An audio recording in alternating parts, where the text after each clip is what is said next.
that we welcome you all to the National HR Summit and Excellence Awards 2025, a landmark gathering presented by Sri Vishnu Educational Society and the Global Human Resource Management and Organizational Development Council. Today, we have gathered here under the powerful theme, Building a Thriving Workforce in a Dynamic Landscape. This isn't just a tagline, it's a call to action. Building a thriving workforce in a dynamic landscape invites us to explore how we can shape workplaces that are agile, inclusive, and purpose-driven. It challenges us to rethink traditional HR strategies and embrace a future where human potential is nurtured through adaptability, empathy, and continuous learning. Today's conversations will spotlight thought-provoking keynotes, dynamic panel discussions, bold ideas, proven strategies, and peer-to-peer exchanges with some of our most visionary minds in the industry.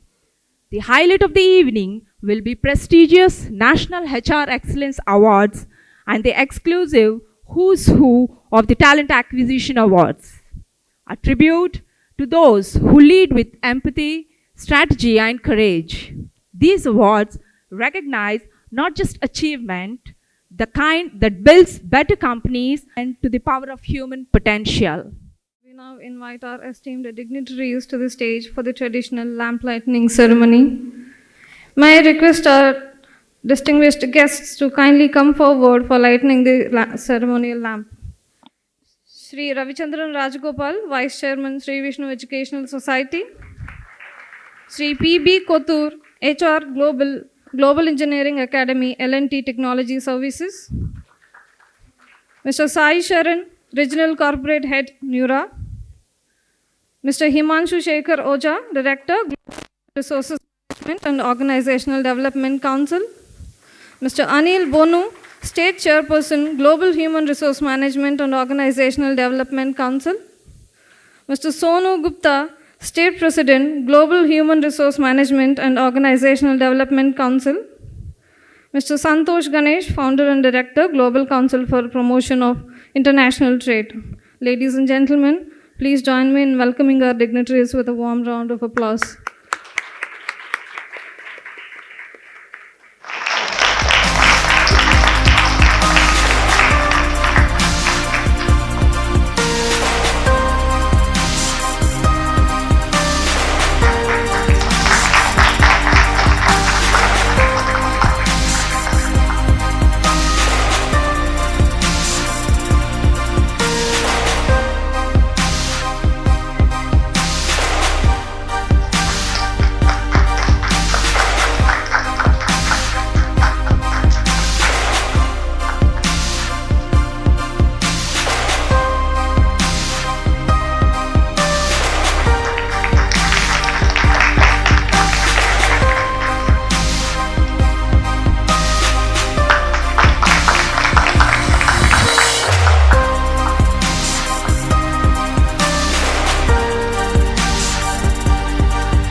With the ceremonial lamp now lit, symbolizing the illumination of ideas and the spirit of collaboration, we move forward to a moment of great significance.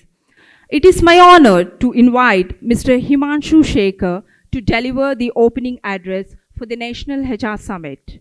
Mr. Himanshu Shekhar is a strategic HR professional and business consultant with over 2 decades of experience across IT, BPO, manufacturing, and financial services.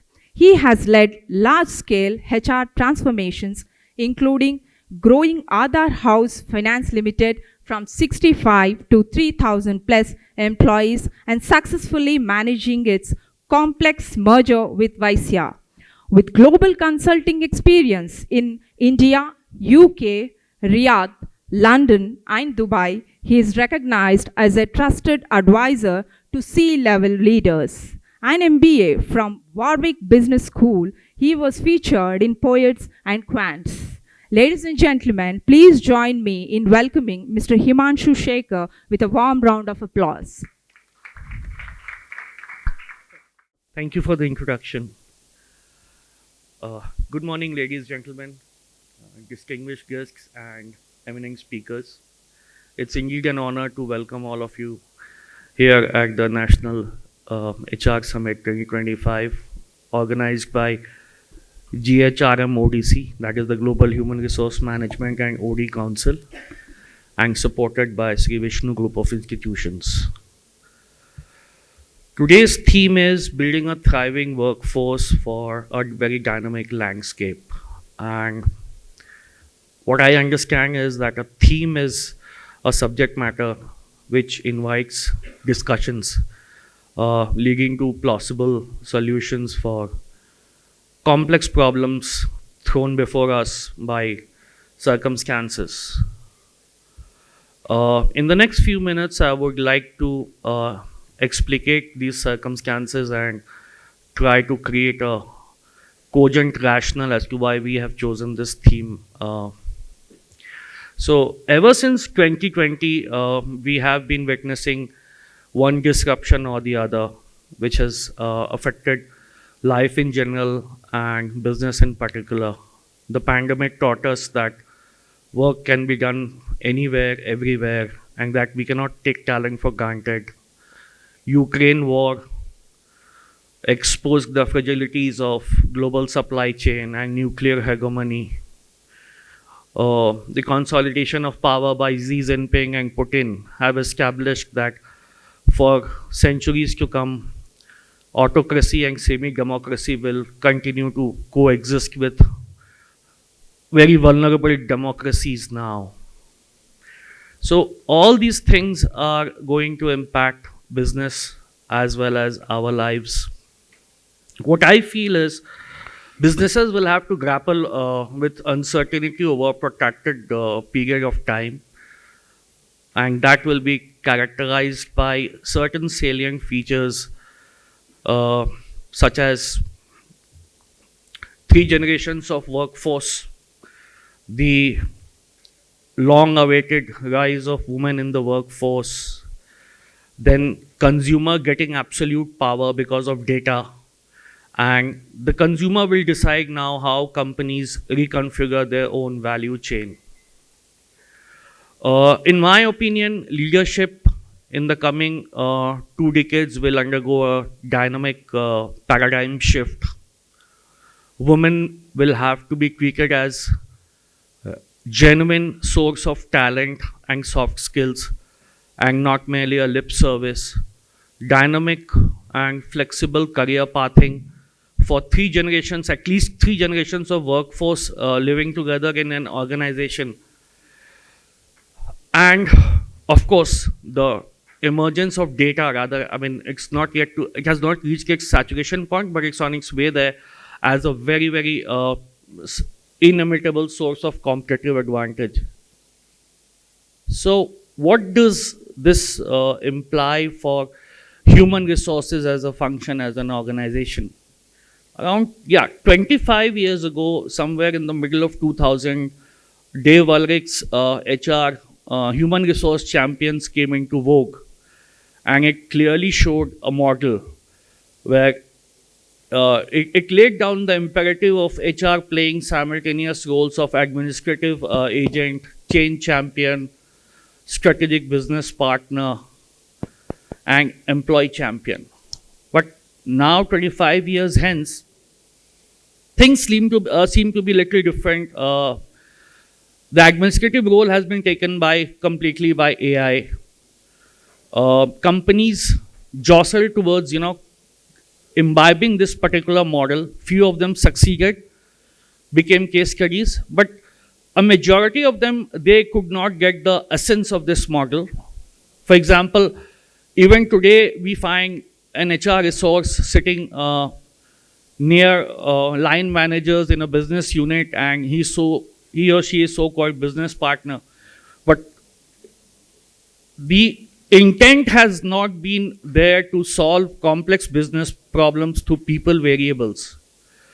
Change is now at an organizational capability, and it's no more the bailiwick and the responsibility of HR alone.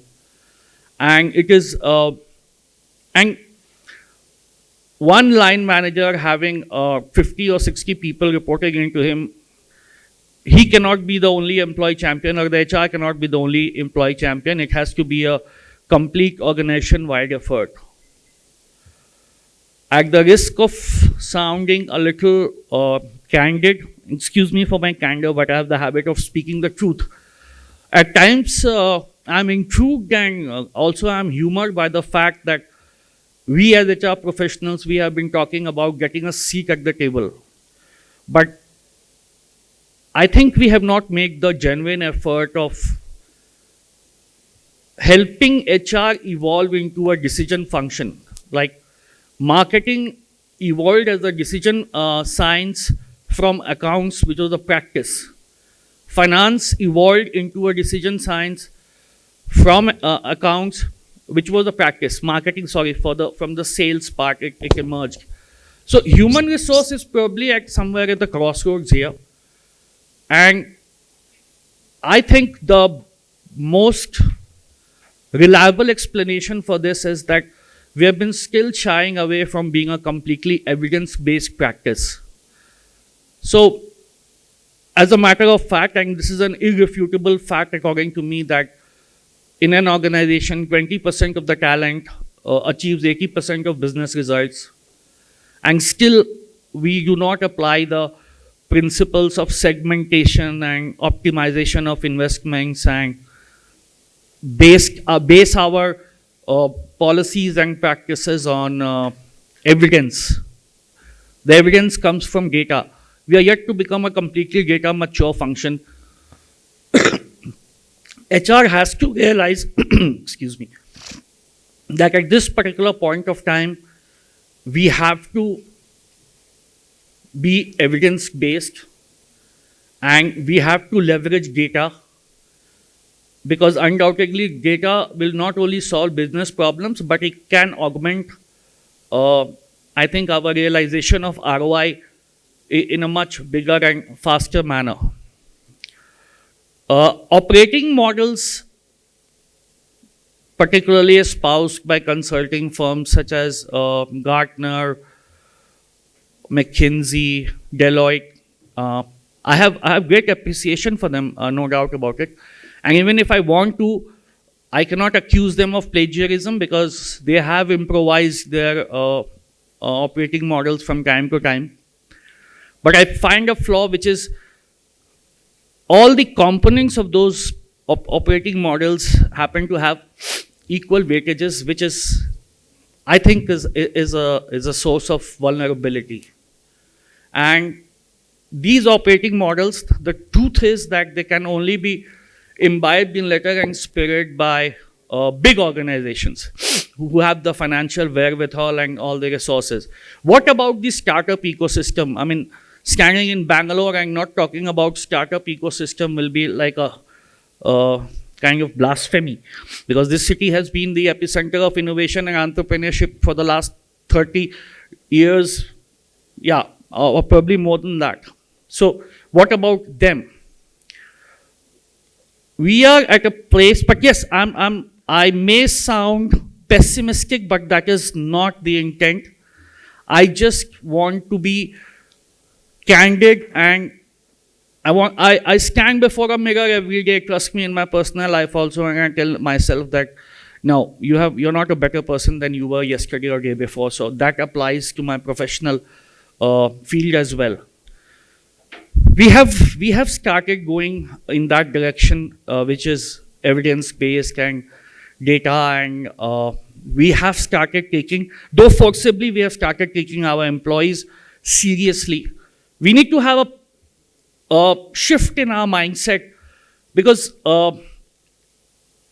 in the last 20 years, I have come across very few leaders who have not treated or who do not perceive talent as a means to their individual ends. I mean, when I say individual, not personal, but realizing the ROI or shareholders' returns or having a good board meeting and all. Now it's time that the leaders need to understand and realize that the person who is working out there in the field the person who happens to be a foot soldier, he or she knows much more than a leader or CXO knows. That kind of shift in mentality is required.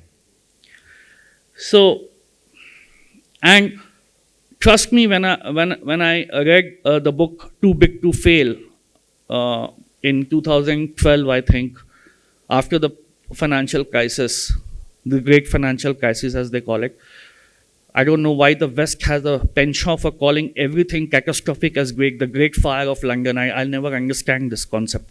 Anyways, that the financial, when I read that book, I realized that almost out of 23 characters, not fictitious characters, they were real characters, CEO of Lehman Brothers and JP Dimon and all those Barclays, they were too big to fail and all. Only two of them were ladies. They were females. So that thought struck into me, and that exhorted me to write an article way back in 2000, a couple of years ago. I don't understand on LinkedIn that why we need to give more attention to women in the workforce, and I seriously believe in that because they come with a certain skill set, which is a lateral thought process, which is very much required today. So, having given the rationale or having delineated some of the circumstances which force us to think about HR or human capital management in a different perspective altogether, before I conclude, I would say that the race for the AI is on, but it all depends on context. And let me admit that organizations today have to choose between among three options: AI alone, human alone, AI plus human, or the mixture of all the three. But it totally depends upon the context. Last but not the least, benchmarking is a very deceptive word. We need to look at our own context, individual context, people context, and not like just run behind benchmarking.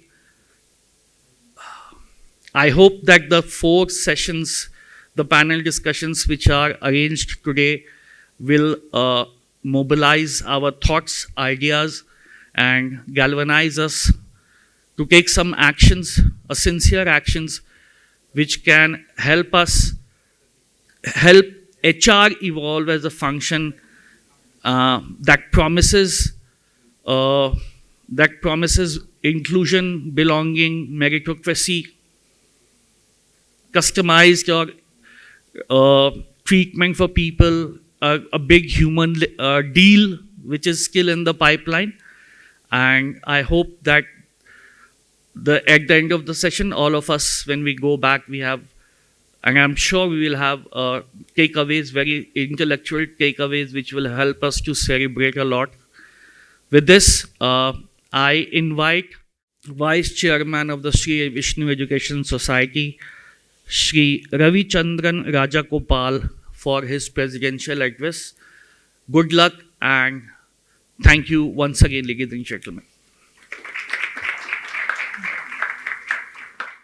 Thank you, Mr. Manish. Thank you so much for setting up the tone, shedding light on what's happening around, what can be done. And on a personal note, I really liked the way you mentioned the importance of women in the workforce. Thank you so much for that. And now I request our Vice Chairman, Mr. Ravichandran Rajagopal Garu, to address the gathering.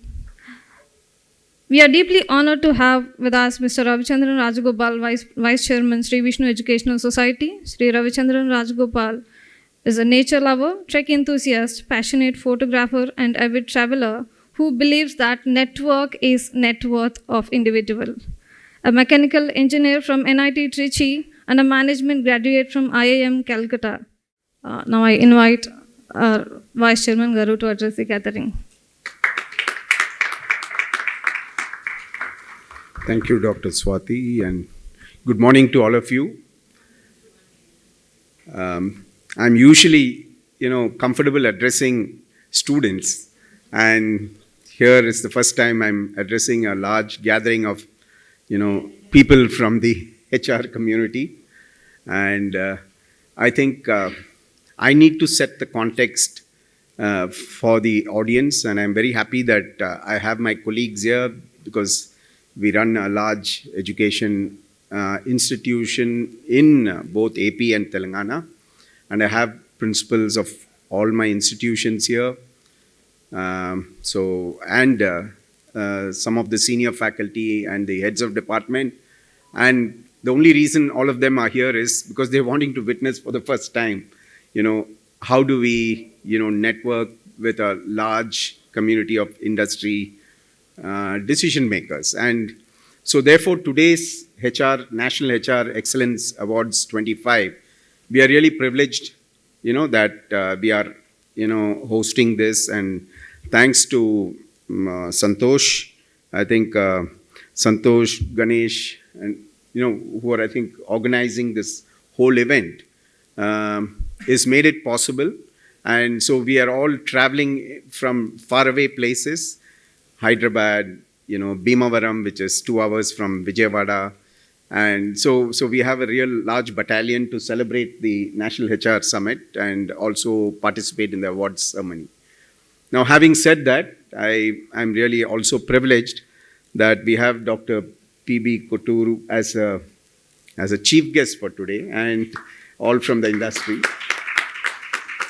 And all of them I'm meeting for the first time in the morning. Of course, Dr. Kotturu, I met him in earlier occasion. But I'm just looking at Sai Sharan, First time I heard about Noora, but really never knew that Noora is going to be one of the participants for event, and I'm really glad that I could get to meet you.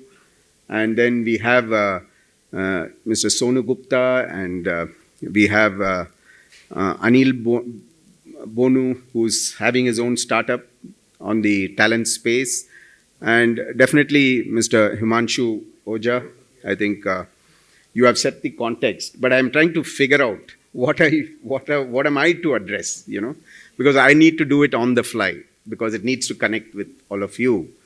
And so what I was just thinking, which I will come back to, the anxieties that the HR community has to stay relevant and evidence-based. I will probably take some of it in my talk.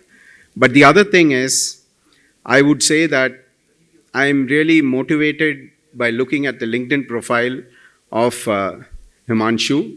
In fact, I just told him that I will take his LinkedIn profile as the context of my talk today, because it was a pretty elaborate LinkedIn profile, which was very different. And I'm sure Himanshu is, that's why he is what he is. He's one of the leaders. Because where I took inspiration from his profile is every organization that he worked in, he has spelt out the kind of skills that he garnered from those experiences that he did in those organizations. And he spelled it out very meticulously. It was not just a general AI-generated stuff. So I thought it was a very cool way of, kind of introducing yourself, especially in a social media community. And because it just talks not about his work experience, but it talks about what he brought to the table during that work experience. So when I look at that in the context of academia, and I'm trying to understand, academia is predominantly delivering knowledge. And in the context of knowledge, how do we map it to skills? Because that's where there is a real cry from the industry. See, I am part of the CII Telangana Education Panel convener. So always the challenge for us when we talk to the industry is the gap between academia and the industry expectation. So what I was just thinking in the context of what he did, in fact, the biggest challenge for us in the academia community is genuinely mapping that knowledge to those skills. And that's where there is a rapid change that I'm seeing that is evolving. Because in the context, because all of you are HR people, you have skill gap analysis. You do a lot of skill gap analysis in organizations to find out, one, your existing employees, where is the skill gap? And then try and see how do you address those skill gaps by doing upskilling. You also have the skill gap in terms of new hires, and therefore you know that these are the gaps that is expected to ensure that the functions are done efficiently. So in a similar way, we have to address the skill gaps of the knowledge that we are delivering to the skill gaps that are actually demonstrable at the end of delivery of that knowledge, piece of knowledge. And this is where I think I'm taking inspiration from Himanshu's LinkedIn profile. And I think our conversations during the rest of the day when we meet each one of you in different, different ways, we would like to, really talk about this. But I will also tell you how we have modestly started doing this. And the way that we have been doing this is we have offices all over India. We have offices in NCR region. We have offices in Bangalore. We have offices in Pune. We have offices. We had an office in Baroda, but we are trying to relocate to Ahmedabad. And we have office in Chennai. And we are not a university, mind you. The intention is because we run industries. We are not educationists I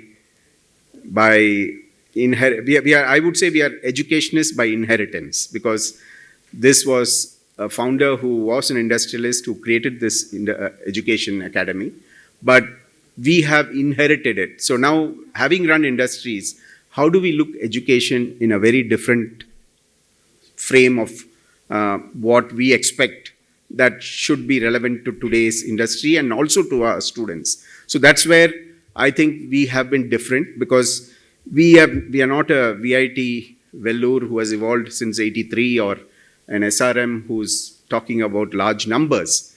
But more than anything else, we are more interested in what we bring relevance to and purpose to our students, and therefore to the industries that we want them to work with. And that's why our whole philosophy is driven from that metrics. So we have created large number of collaborations with industries. To name a few, I would list out. In fact, I think Mr. Satish and his team has kind of created a document which is being shared with all the participants here today to kind of talk about how we are able to map all those industries and the skills that we are delivering to the students. So if I look at it, we have actually, we are a very strong, work relationship with Wipro, where Dr. Kotur had been there earlier. We are part of the Mission 10X programs that Kotur founded, and then he ensured that faculty, he was talking about 30,000 students and faculty, he was talking about 1,300 colleges, which they have started in a modest way, but it made a large impact nationally. So we are part of that, and we are part of, Capgemini has created some of these centers, because Capgemini is also an ER&D company. So the ER&D part of it requires skilling right from the curriculum. So we have became a part of Capgemini's ER&D team in Bangalore as well as in Mumbai. And Mumbai, we have collaborated with them for the medical devices, because we are running programs in biomedical. So we are also tied up with IBM. We have also tied up with Google on cloud and AI.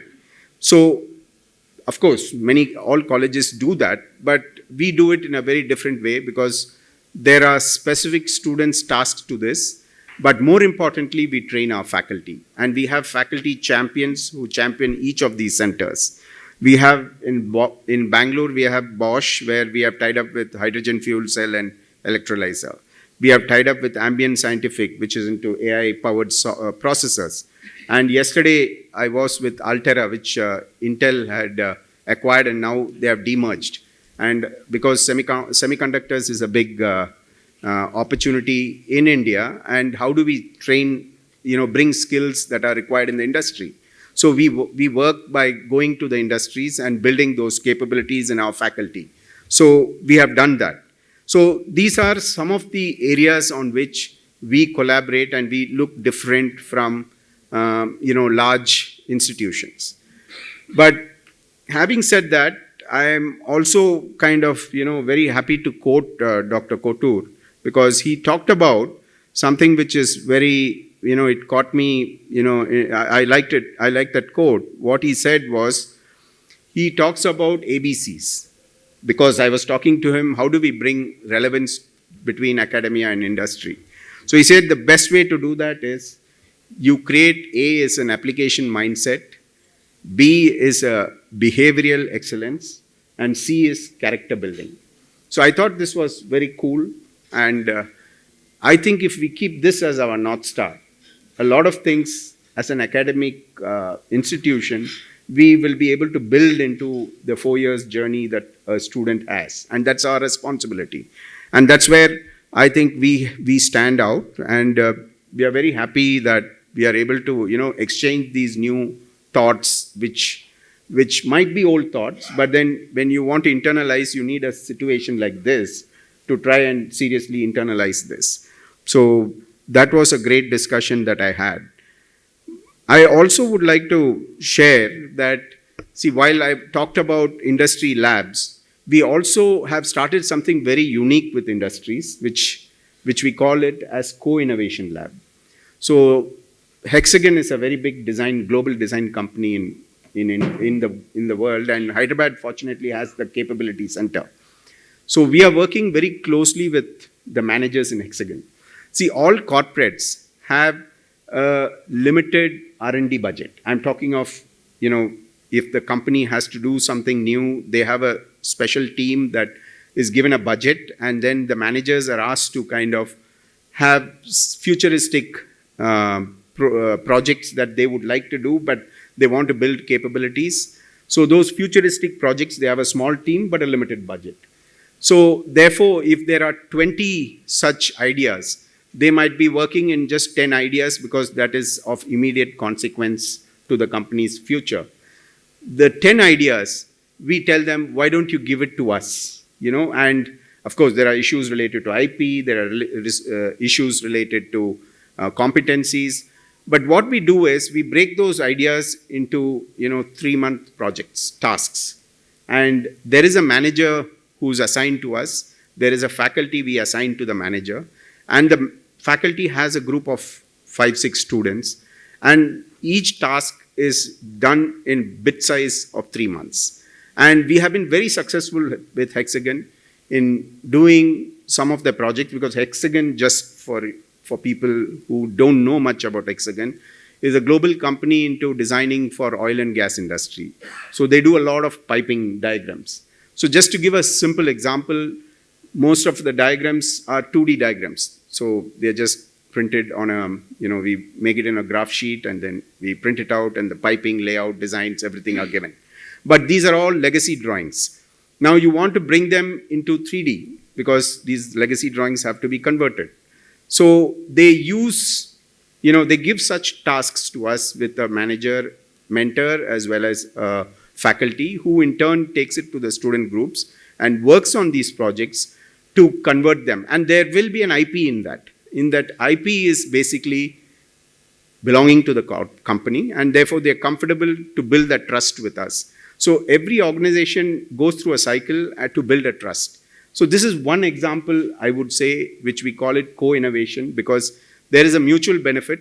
The company's projects that it has deferred as not priority is a priority for an academic institution like us. Students gain knowledge, faculty are engaged with the industry, and the industry is benefiting because there is some work that is done that can be internalized once there is a proof of concept that is created. So this is an example of how we can work with industry, and also how industry can contribute to knowledge where the knowledge can be applied. And that's where I think it's a win-win situation. So having talked about that, I was just thinking about what Mr. Himanshu talked about, HR practice, the AI world and then evidence-based businesses for HR. And I was thinking, see, most of us in the management institutions think about that the world of HR is evolved so much that all practicing managers are actually HR people, you know. And I think where the HR community is now going to is how do they stay relevant when so much of the HR practices are actually supposed to be the practice of the managers themselves, right? Starting from the CEO. Today, you ask a CEO how much of his time is devoted towards human resources. He or she will say 60%. And so that has important aspect to how human resources is seen, not just as a function that is not part of the business. So can HR community, work as mentors to these managers and therefore be relevant for the future? And that's where I think the HR community also could possibly pivot to being serious mentors that can give impact to the business. And because every manager, just because they are technical in nature, doesn't qualify to be a HR person in mindset.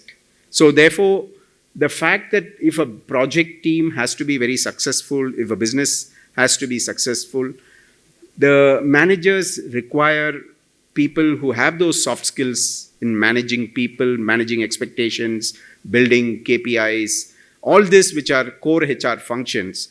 Can the HR community pivot to be mentors to each of these people and therefore stay relevant? Because they can bring in technology, they can bring in the soft skills, they can bring in the knowledge that kind of helps these people, the line managers function better with their team, get better throughput.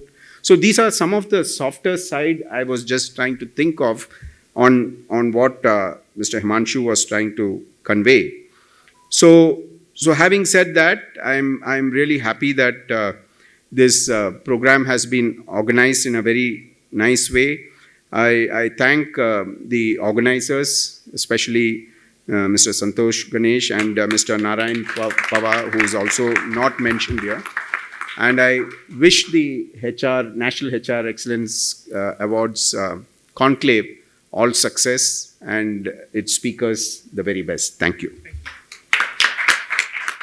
Thank you so much, sir, for a wonderful, powerful note about our institutions. I think he has covered all the, our associations, our achievements, what Sri Vishnu Educational Society does for the students, for the faculty, and for the parents as well. It is now my privilege to invite our esteemed chief guest to share their thoughts on vision. We are honored to have with us Dr. P.B. Kothur, Global Head for Engineering Academy, L&T Technology Services. He is a Global Goodwill Ambassador, TEDx speaker, author, and corporate leader with over 2 decades of experience in IT and engineering services. He is currently associated with L&T Technology Services and is an alumnus of IIM Ahmedabad, a renowned motivational and keynote speaker who is passionate about leadership, AI technology, and global talent transformation. May I now request to kindly share his thoughts and enlighten us with the insights that will guide us in building a thriving workforce in today's dynamic environment. Please. Thank you, madam. That's a wonderful introduction. Good morning to all of you. I know that you are all sipping tea. Good morning to all of you. That's fabulous. May I request all of you to join hands, applaud both Ganesh Santosh and team and Dr. Ravichandran's team. Big round of applause. Now somebody from Andhra Pradesh, Telangana and somebody from West Bengal being in Bangalore, creating wonderful opportunity to all of us to join, converse, have a coffee, tea, and then smile and take a selfie and go back with a beautiful memory. ಜ್ಞಾನದ ಬಲದಿಂದ ಅಜ್ಞಾನದ ಕೇಡು ನೋಡೆಯ, ಜ್ಯೋತಿಯ ಬಲದಿಂದ ತಮಂದದ ಕೇಡು ನೋಡೆಯ, ಪರುಷದ ಬಲದಿಂದ ಅವಲೋಹದ ಕೇಡು ನೋಡೆಯ, ಕೂಡಲ ಸಂಗಮ ದೇವ, ನಿಮ್ಮ ಶರಣರ ಅನುಭವದಿಂದ ಎನ್ನ ಭವದ ಕೇಡು ನುಡಯ್ಯ. I know that many of you are not understanding Kannada. It is not about making Kannada a sense, but it's a spirit. The message comes from the 12th century in Karnataka. The social reformer, the person who implemented the first parliament in the entire humanity across the globe, Lord Basaveshwara, is his saying, the knowledge drives away our ignorance. ಜ್ಞಾನದ ಬಲದಿಂದ ಅಜ್ಞಾನದ ಕೇಡು ನೋಡಯ್ಯ. The light drives away the darkness. Then, when you have people like you, it drives away all my unknowns, misunderstandings, and misdeeds. That's the beauty of having wonderful people from academia and industry for this beautiful day, where we are talking amongst ourselves about the HRMODC and Vishnu Group of Institutions. They are organizing for all of us a thought leadership idea, building a thriving workforce in a dynamic landscape. At the outset, they also have a Excellence Awards. Thank you, Santosh and team, for bringing me on a Friday. He told me, Kotur sir, you should come by 9:15. I will be 9:15 sharp. So it's supposed to be start at 9:30. Then I felt that when colleagues, all of you coming from remote part of Bangalore or central part of the Bangalore, why always delay in Bangalore are 3 hours? Because 3 hours is a beautiful movie and internationally won awards, RRR. Can you have a steps for that? No. But for Bangaloreans to attend a program, 3 hours is road, rain and reactiveness. Right? It's always right. Why you are late? It's road. Why? Today's rain. It happens every day. And then for possibly the third hour is the reactiveness because not proactiveness. Because we work around the clock and then time is precious. The third part possibly why this time important for all of us is the 3T. Not a Trump, trade and tariff. It is a talent, technology and tomorrow. So I bring this digital phenomena, 1 + 1 = 1, not 2. Right? It's a digital arithmetic is different from arithmetic of the mathematics. Talent plus technology and tomorrow. So for all of us, talent is a primary and the technology with which we cannot live because everybody has to have mobile at hand 24/7 and possibly even spouse is not around but we have a mobile at hand to make us awake. And tomorrow. As a wonderful theme, we have one side industry and another side academia. And therefore, bridging the gap between both the worlds is a very paramount. So the thought behind today's session, I sincerely thank Dr. Ravichandran, Himanshu, Sonu, my dear friend, Sai Sharan and Anil, and Santosh.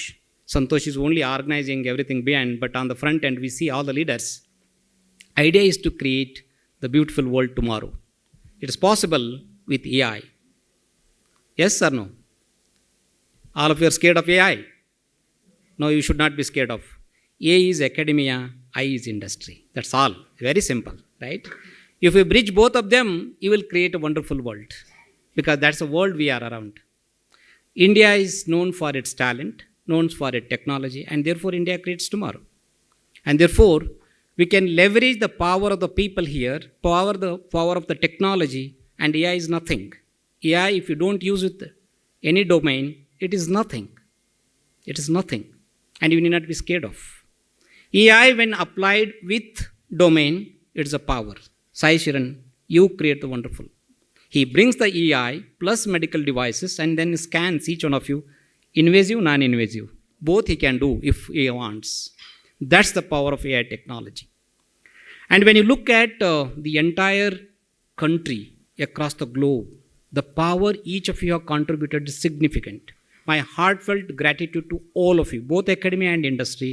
You have brought 30 crore people out of the poverty line. It's not a small thing.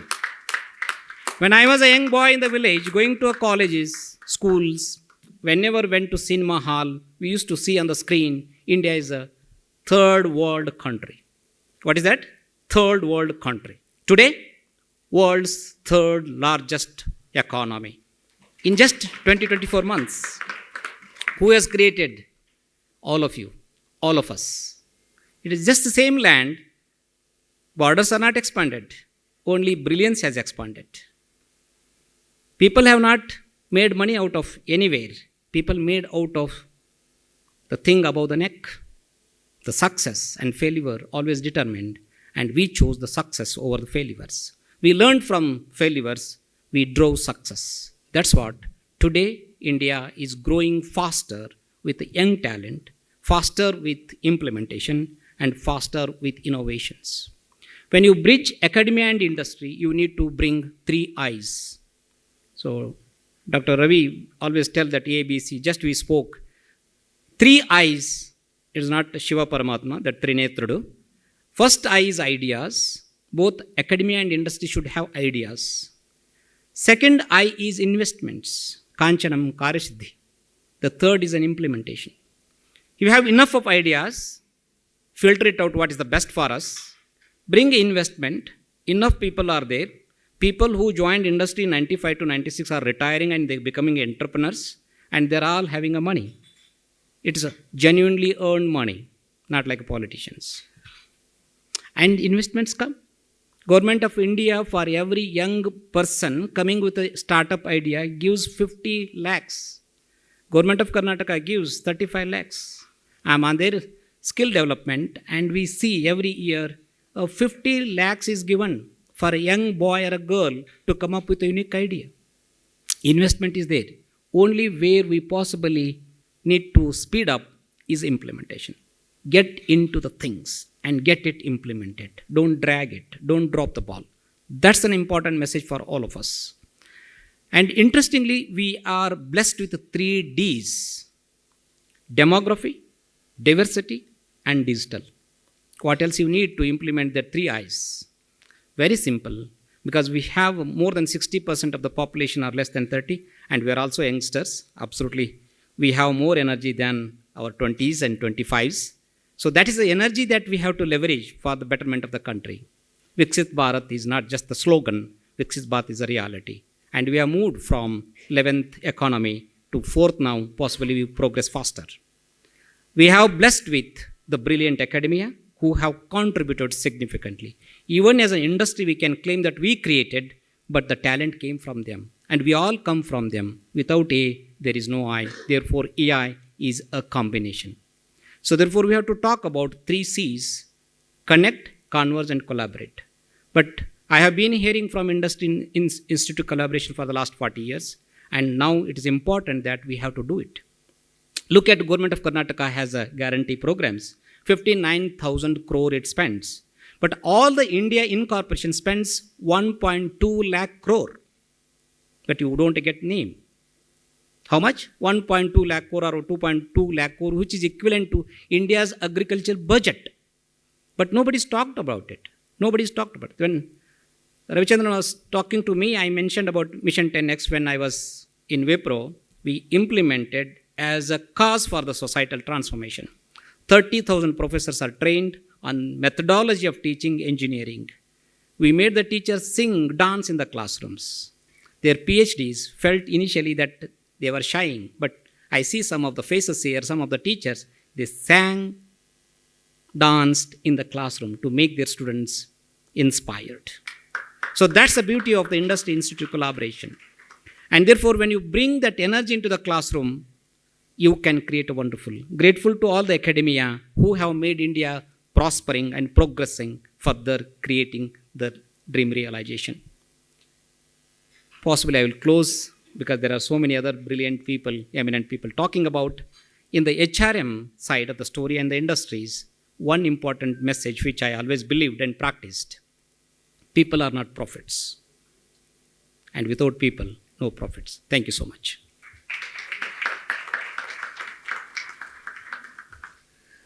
Thank you, Mr. Kothur. Your positive vibes have really reached us, and you have really set the ambience little lighter and serene. Thank you so much once again. And ladies and gentlemen, as we continue this meaningful gathering, it's my pleasure to invite Mr. Anil Kumar Bonu, State Chairperson, Global HR Management and Organizational Development Council, to share a few words with us. Mr. Anil Kumar Bonu is a visionary HR tech leader with a 22 plus years of experience in the human capital management and enterprise solutions across the UAE, USA, and India. He is a founder and CEO of Talent Spotify and SaaS platform leveraging ML and OKRs to measure the reward employee achievement, and also the founder of Apps Dreams Systems, a provider of comprehensive HCM solutions and training. His expertise spans Oracle Fusion, SAP SuccessFactors, Oracle e-business suite, RPA Cloud, and Salesforce, with a proven track record of managing multi-million-dollar IT portfolio and delivering complex and global projects. Having held pivotal roles at Emaar Properties and Emirates Airlines, Anil is recognized as a trailblazer in HR tech, driving innovations and empowering organizations to unlock workforce potential and achieve sustainable work growth. Please put your hands together in welcoming Mr. Anil Kumar Bono. Over to you, sir. Good morning, all of you, and good morning, everyone, whomever there in the dais. Today, just welcome to our National HR Summit 2025, and the theme is building a thriving workforce in a dynamic landscape. When it is coming to that, I am more of towards the technology perspective. I'm just more interested on that one. But my bread and butter since last 2 decades onwards is purely HR. So I don't know anything other than HR. So all functions are related to that because it's came up into my blood in such a way that I will always think about from recruitment to retirement. Whatever it is, you can just do that. But today, last 20 years onwards, you can see the particular HR function is changing day by day. And since last 2022, if you can observe it, there is a rapid change after AI come up, right? Especially as of now, the AI is coming up more of in terms of talent acquisition and talent management. Still, I feel that AI is at a very, very early stage, and it is going to be come up in a bigger way. But most of the people are thinking that when AI comes up, what will happen to the jobs? This is what actually most of the people are worrying about it. Yes, there are certain jobs will go out, but that will not be going out, that will be transforming into a new jobs. It will be creating as a new job economy. That's what actually it's going to be happen on this one. And there is no impact unless until if you do learn the new things, or if you are not doing any upskilling, or if you want to do any cross-skilling, or if you are doing the same old job, yes, definitely there will be a threat. But otherwise, any HR profession is purely happily, they can work it out and co-work with AI profession, that point. And also, as of that today, as a part of GHRMODC, part of the team, and today we are welcoming to the National HR Summit to everybody. And also I want to congratulate to all National HR Excellence Award winners, whomever it is, contributed to their profession towards to make it as a great achievement. Welcome to everyone. Thank you. Thank you, Mr. Anil Kumar Bonu. We thank you for your valuable words. As we continue to the meaningful gathering, it is my pleasure to invite Mr. Sai Sharan, Regional Corporate Head, Global HR Resources Management and Organizational Development Council, to share a few words with us. Sai Sharan is a senior HR leader serving as a Regional Corporate Head with the Global HR Management and Organizational Development Council. He specializes in driving organizational growth through strategic HR, leadership development, and people-centric initiatives. With strong expertise in corporate governance and workforce engagement, he has built a reputation for aligning human capital strategies with business goals. Passionate about empowering people, Sai Sharan continues to make an impact by shaping effective HR practices and fostering sustainable organizational development. May I now request Mr. Sai Sharan to give his address. Thank you. Thank you so much for the note. A very good morning, ladies and gentlemen. My name is Sai Sharan, and I am the Regional Corporate Head for Noora. I would like to thank Mr. Santosh for giving us this opportunity to be a part of this wonderful occasion. Quite a bit of insights that we've received from the dignitaries.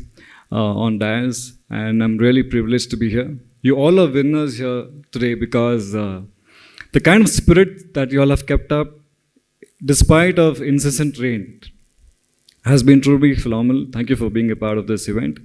I may have to request the dignitaries to slightly tilt their chairs and face towards the screen, because I will, either ways, whatever is comfortable for you all. I am so sorry to have this arrangement, but I would like to present something quite insightful for the benefit of all. So, hence, requesting the dignitaries to, you may just tilt the chairs and sit.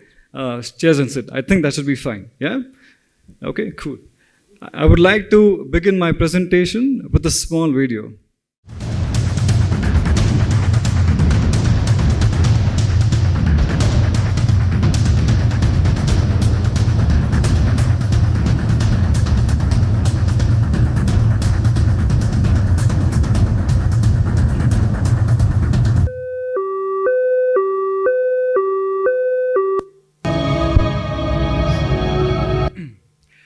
Now, what was the first thing that came to your mind after looking at this?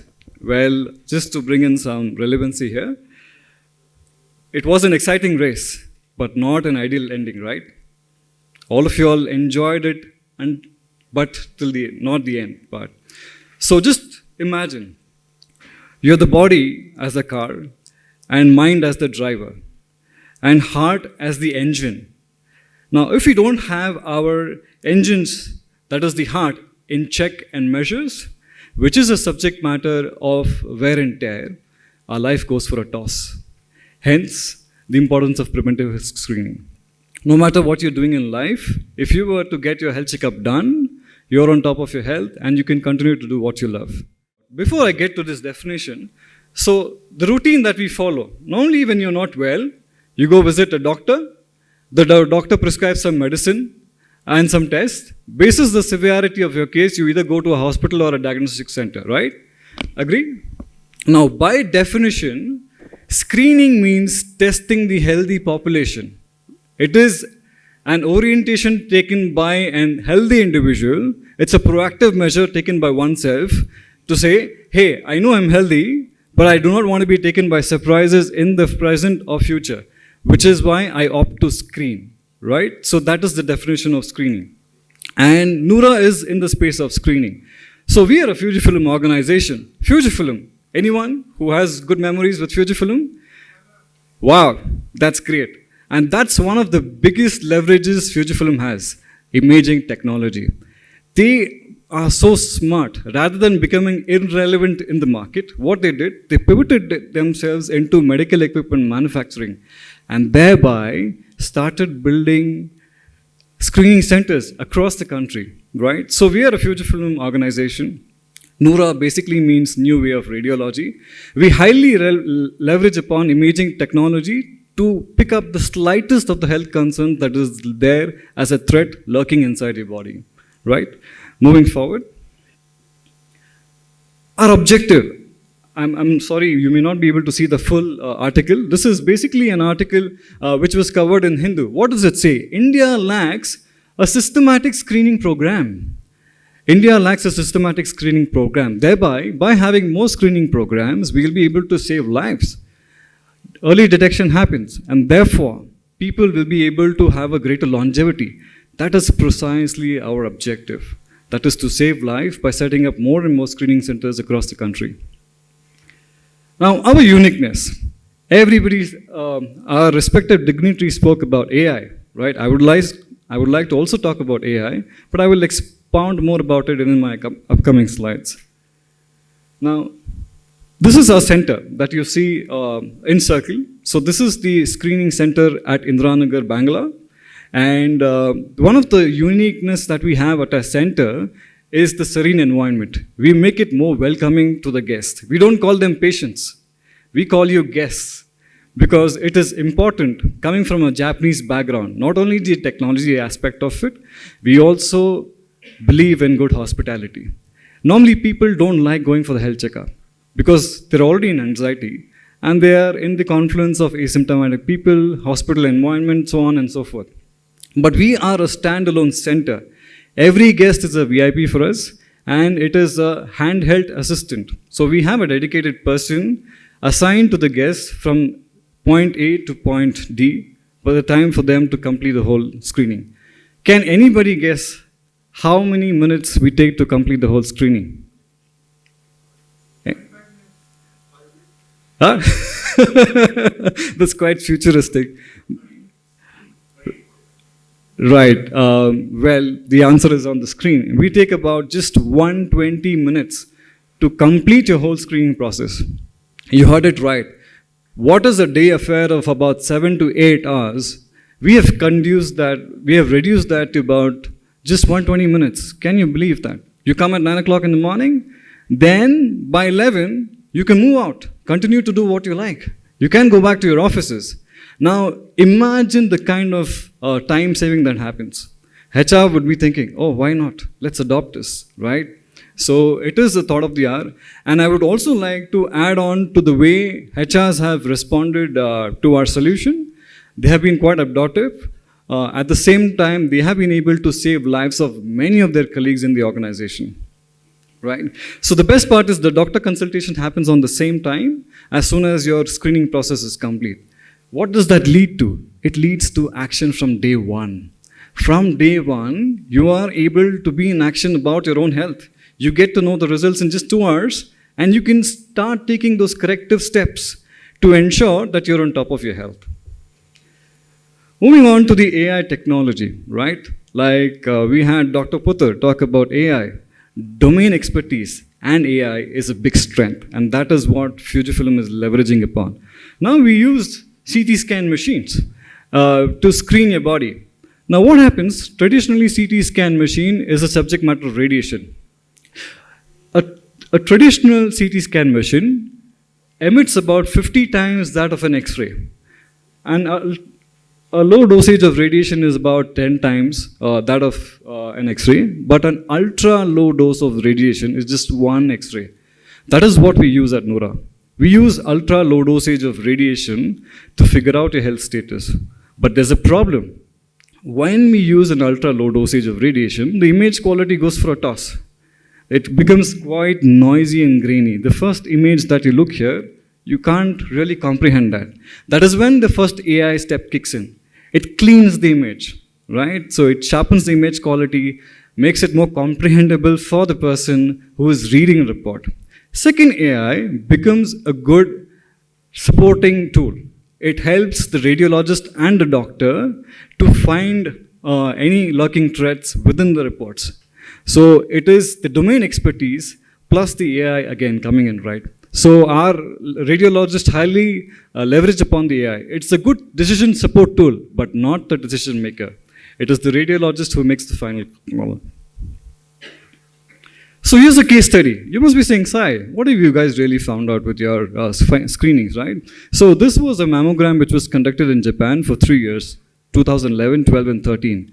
Only in 2013, through biopsy, it was proven to be cancerous. Now the beauty of AI is this. I'm sorry, you may not be able to see those images, but I'm happy to share it later. We were able to find out the smallest of lesion in 2011 itself.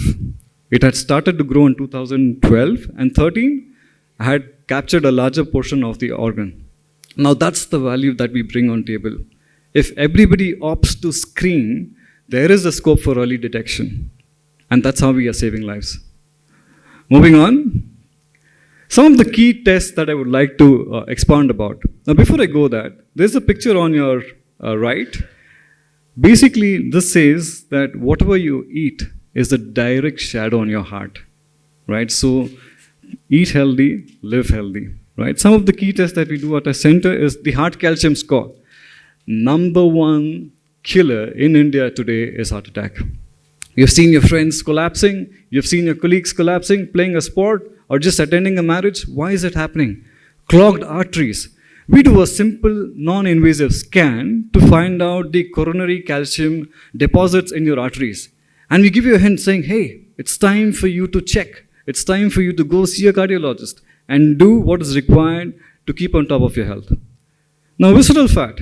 How many of you all thought having a belly is a sign of prosperity? It's a sign of obesity. Yeah. So again, one of the leading causes for heart attack, obesity, hypertension, and so on. Absolutely not healthy. So we give you the amount of fat which is there within your body. The fat you see outside is subcutaneous fat. But viscera means organs. The fat surrounding the organs is called visceral fat.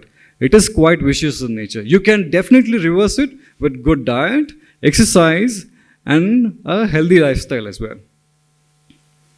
Third test, the bone mineral density, right? We need bones, don't we? To walk, to talk, to live life. So definitely there is a need to understand how healthy our bones are, how brittle or how strong our bones are. So that's one of the key tests that we do. And then metabolic syndrome. It's a combination of 5 key tests which basically tell you on an overall perspective you're healthy or not. And cancer screening. Like I just demonstrated with the case study, cancer screening, we have saved many lives, trust me. In nick of time when people were just did not have any symptoms. We have found out cases, we have helped them address it by suggesting them to visit a specialist.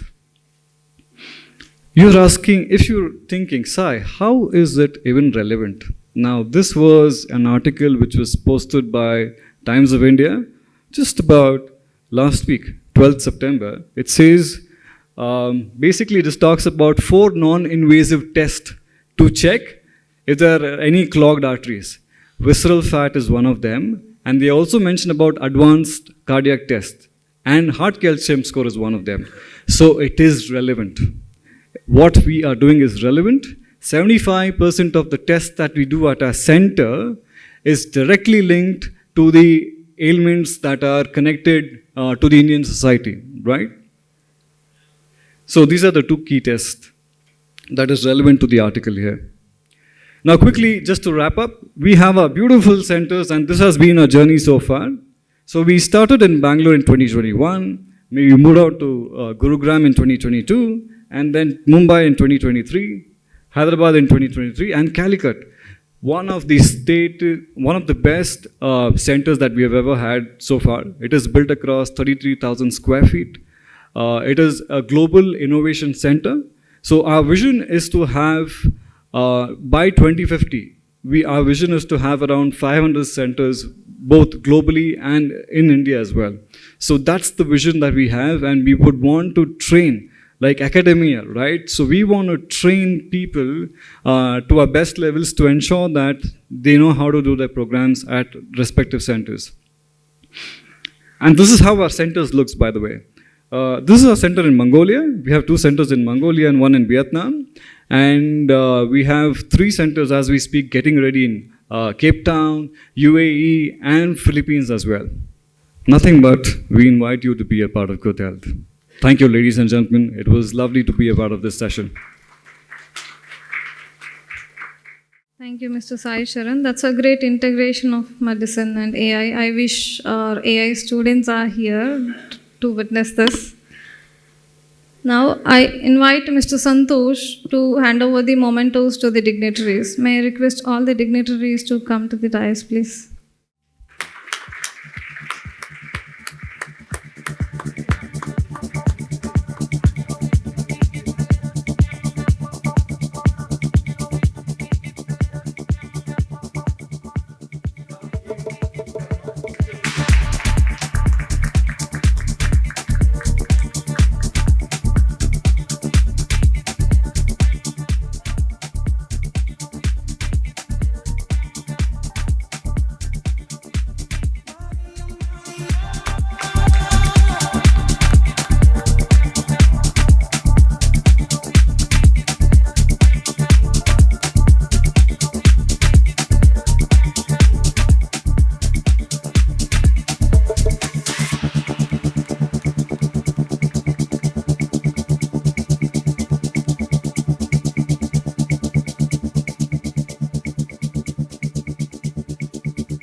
Our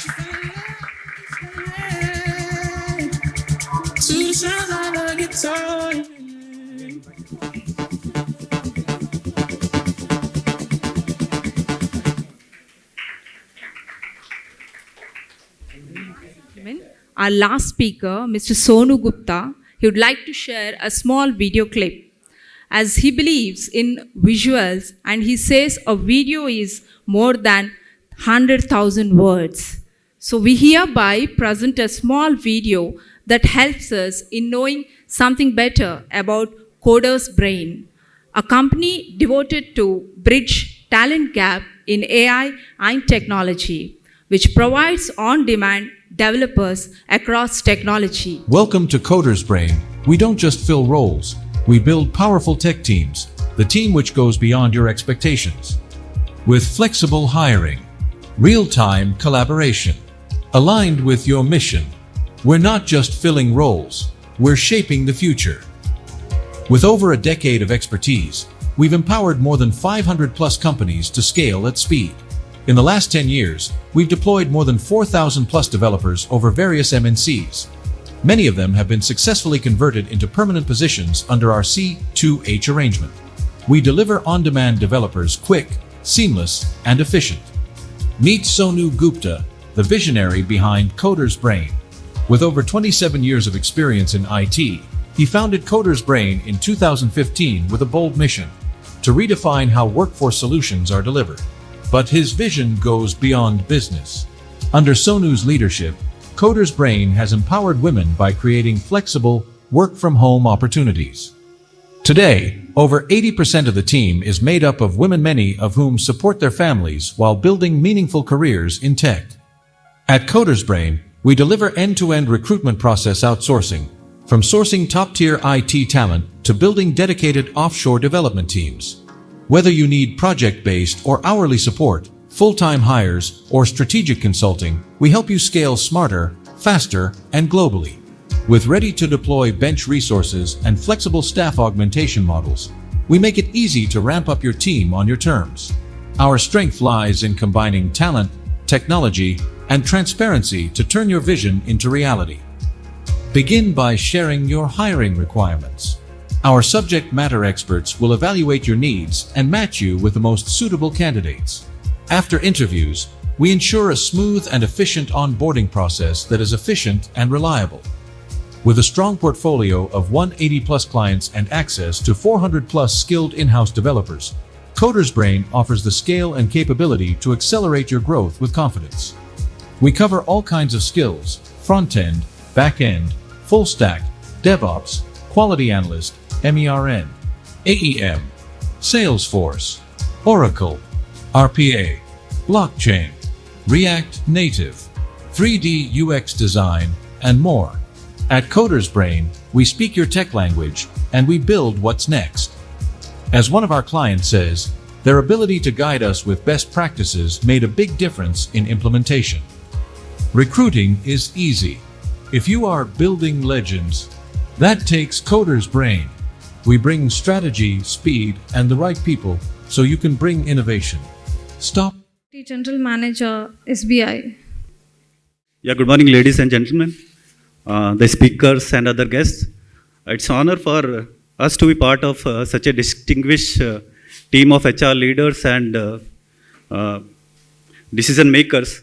And I, on behalf of State Bank of India, extend my warm greetings and deep appreciation for giving us the opportunity to part of this such a summit. It's a National HR Summit of 2025. Now you will be wondering what banker is doing as a part of HR. So we in State Bank of India are journalists, not a specialist officer. So I also had a small stint of 4 years in HR, and for some time I was also part of SHRM. So I was Vice President Personnel and Administration of our foreign location at New York. So I do understand the importance of HR in any organization. Bangalore has earned its reputation of being the knowledge and innovation center. And if you see that how it happened, where you all have played a key role by nurturing the talent and grooming the talent, and creating a workforce which is vibrant and relevant, and so which has created a conducive environment for this city to grow. And if you see, when you say innovation, see like the startups, the GCCs, if you say the first point of landing point, it will be Bangalore only. It's a preferred destination, and you as a HR leader had played a key role in that one. That we, State Bank of India, also, if you see it's a more than 200 years old legacy bank, but we not only had remained relevant, but we have grown, and we kept ourselves evolving, and we had partnered not only to certain industries. Like we used to be like one of the preferred banker for industrial lending, but we have grown, and we see, if you see our present offerings, the financial offerings, it's like it's more relevant and a solution. From a lender to we have become a solution provider. And if the digital, the AI, whatever, if you feel, see like the products which we have to offer now is as relevant as any other financial institution here. So I'll take some few minutes here to say SBI's vision, how we can partner you in both supporting not just your organization, but also your employees and their family members.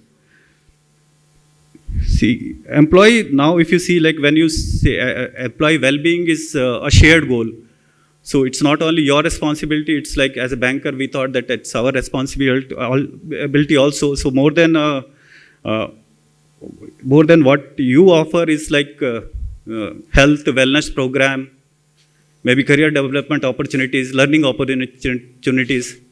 But more than that, what employee look for is a financial security, financial stability, or we can say financial confidence. So we have come up with, I'll take very few, it's like more of a HR forum, so I'll take few minutes only for just few offerings. See, like we in State Bank of India, we have developed a holistic salary package account. So it's not an account as such, but it's a, what you say, like it is designed in such a way, like it's a full offering in that one. So it's not only, see like you have your salary being credited to that account, but you will have, see like your employees will have what you say, like full bouquet of products available on there, and see more than that, you will have knowledge sharing session, also wealth management, financial advisory based on the various variant of the corporate salary. You will have see, they will have opportunity to have preferential loan rates, insurance benefits, overdraft facilities, investment opportunities. So this is a comprehensive salary package which State Bank of India has developed, and we're looking for that opportunity if we can demonstrate that, not here, but we'll get engaged with you all.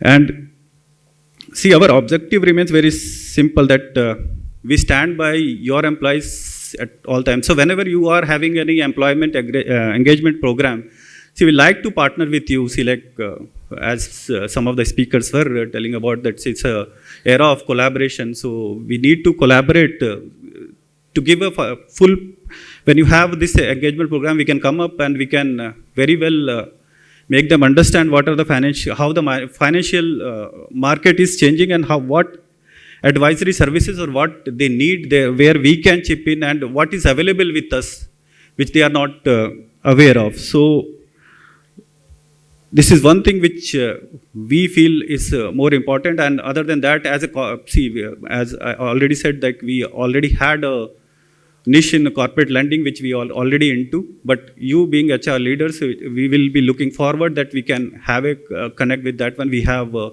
own people here. So like if you want to have a deep engagement with them, there will be, our representatives are available here.